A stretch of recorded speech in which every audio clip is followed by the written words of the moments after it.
Just fucking do it. Subscribe now.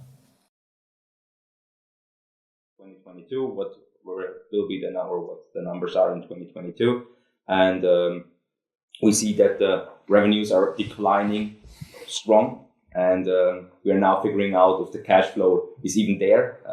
Me personally, I don't think there is any sufficient cash flow.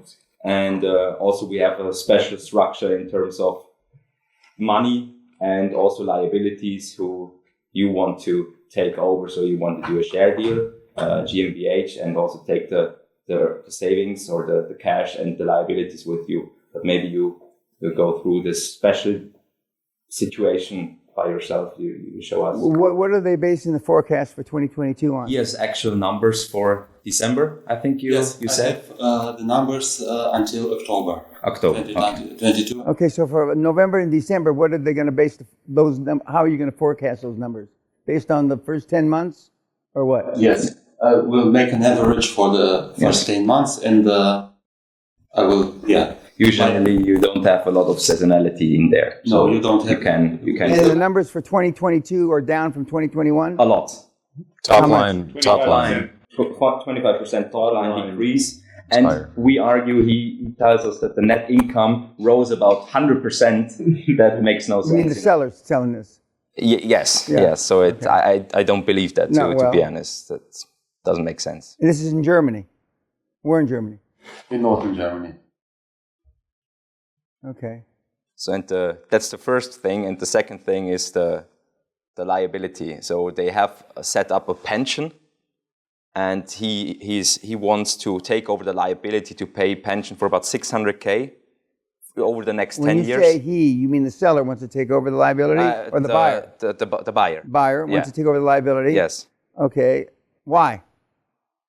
Because there is about 1 million euro in cash on an account for this liability. Put away. So there's a reserve. There is a reserve. Okay. And I would buy this reserve as cash I can use right away as leverage for other. Okay. Well, okay.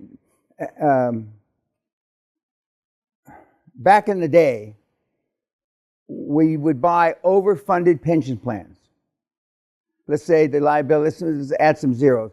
It's 6 million and you got 10 million in reserve or whatever the number is. We take that 10 million to buy the company or other companies. That's now illegal. Do you know what you're suggesting, if it's legal or not? My lawyer says. Okay, well then it's legal. Okay, but in the United States you can't do that anymore. Okay. So now, but when there's no encumbrances, in other words, if it's a reserve, then I would think that up to the amount of 600,000, you can't use that 600,000. You can only use the 400,000. Am I correct?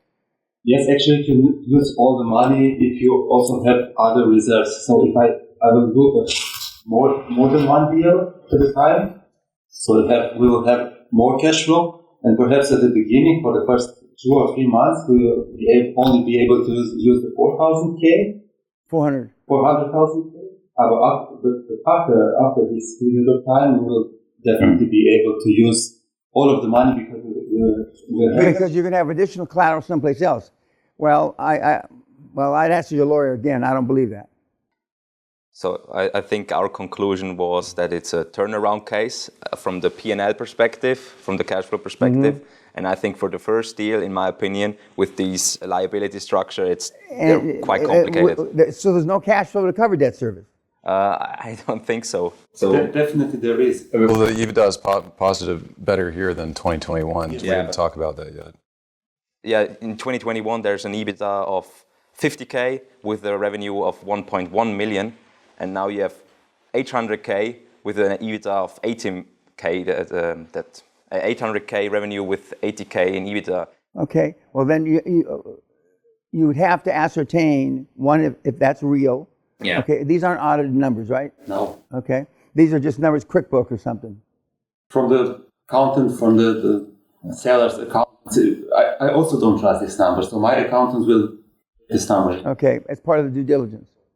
Okay, because normally the cash flow and EBITDA doesn't go up like that. I mean, unless there's some extraordinary thing layoffs, right? Yeah. Here's something because of the Corona government help. Oh, that's a good point. A lot of Corona money that was given away by not all the governments, but a lot of governments, is not going to be reoccurring. I mean, Corona money ended. Okay, so if that is Corona money, or the given by the government to make sure they didn't go out of business, that should be stripped out and looked at separately, because it's not coming back. And a lot of the kids that come to the seminar with their first one or two deals have been hoodwinked or bullshitted, or they didn't do due diligence good enough to figure out where the money came from, and because the Corona money is gone.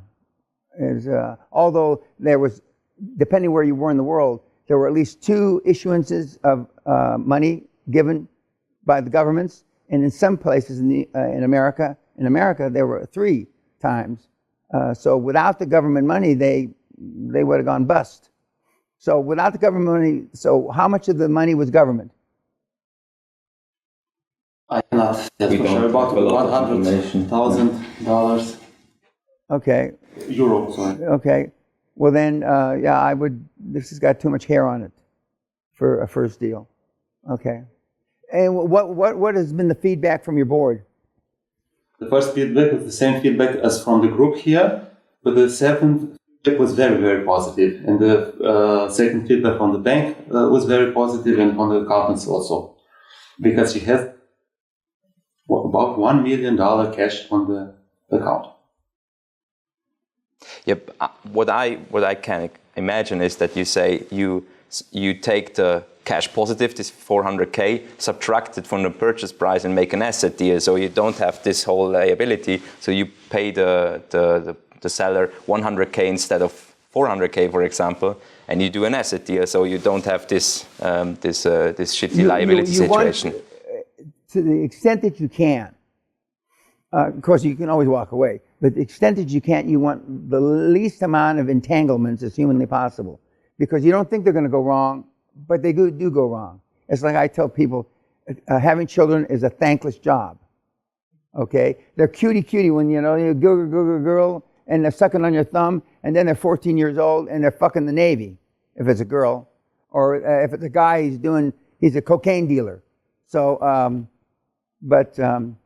you need, again, this should be a reason to knock the price down, not to pay more. And I would agree with you that an asset deal, if you can make it an asset deal.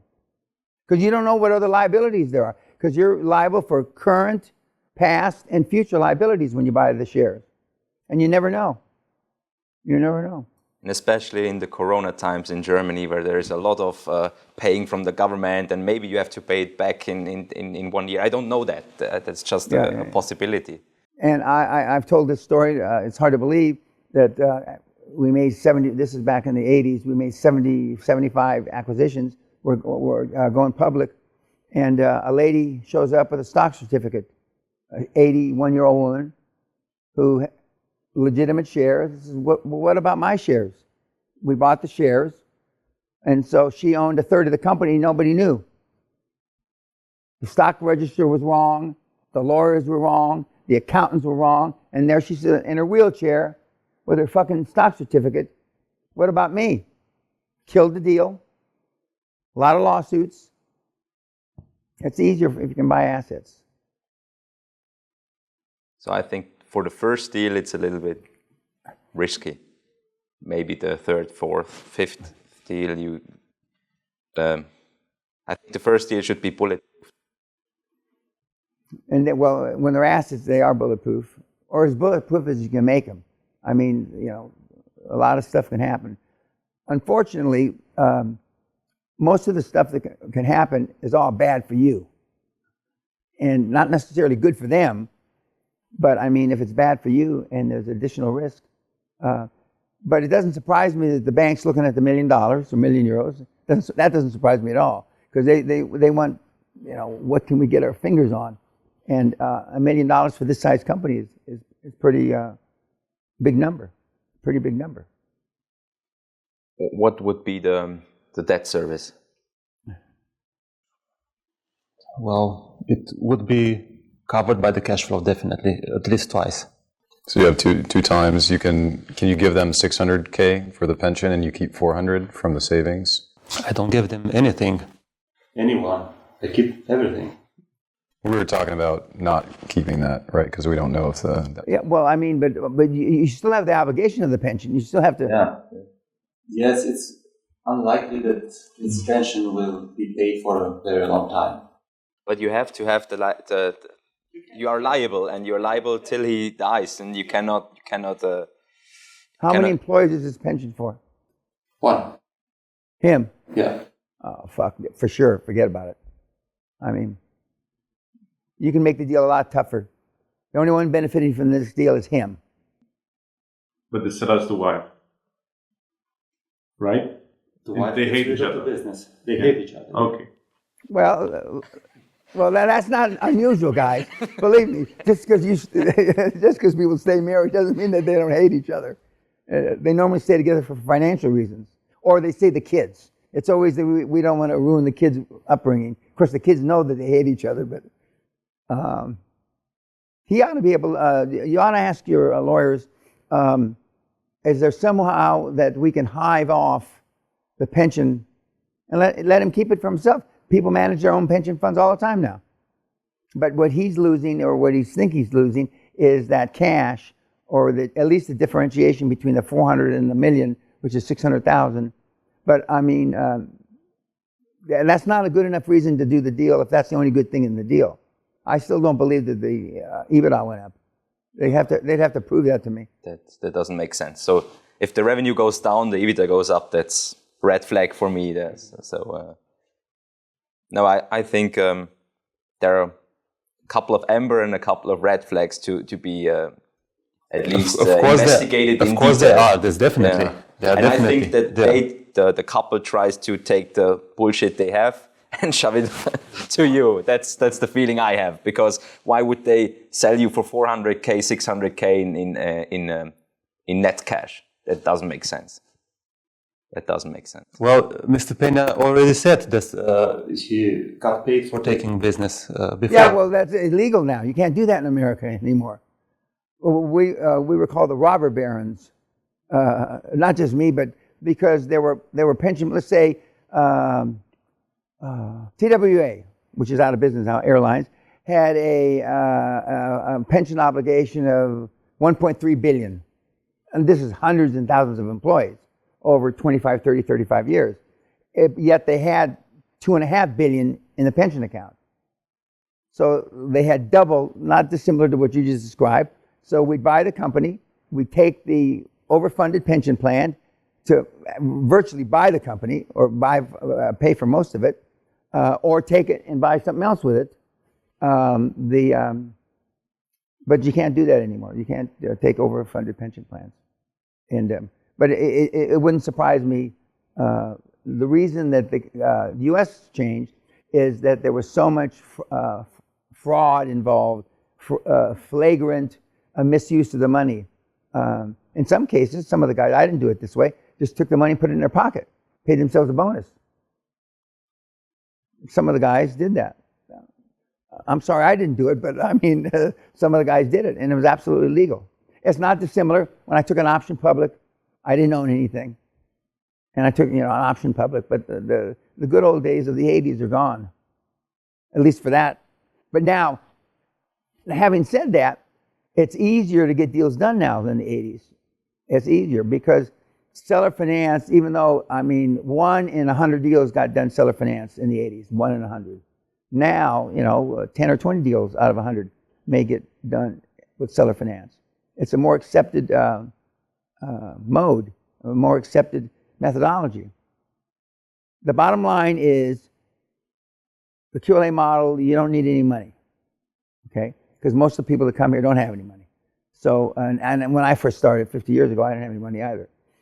But I would ask that question. One, you have to check the EBITDA, which it's hard for me to imagine the EBITDA went up.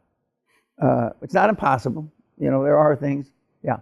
But the staffing went down too. So there's 1.1 million revenue, then 683 in staff in 2021. Now we're at 534 in staff, so it's That's $100,000. 150. 150. So I can see it making sense. Yeah, but that doesn't make sense. They have the tax and rent is below the EBITDA. That doesn't make sense. Yes, So this was my mistake. Sorry. Yeah. So I can see you cutting staff, having it make sense, but your price at 400, that's more than a 4 times multiple. Yeah. So the price is probably still high. Then again, if you're, especially with bank finance. Now, this is what is this? A doctor or a dental what? It's a home health. Home health. Yeah.